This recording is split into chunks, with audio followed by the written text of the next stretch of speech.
friends, welcome to our YouTube channel. Let's learn. Today I'm going to talk some easy ways for units of measurements. Okay, just remember this word. King Henry daughter makes a delicious chocolate mithai. Let's have a look. Why did I say to remember these words?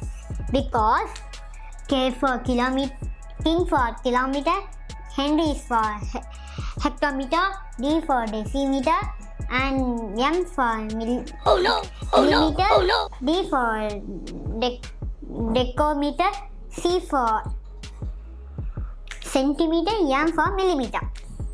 Let's have an example. Okay, 1 kilometer is equal to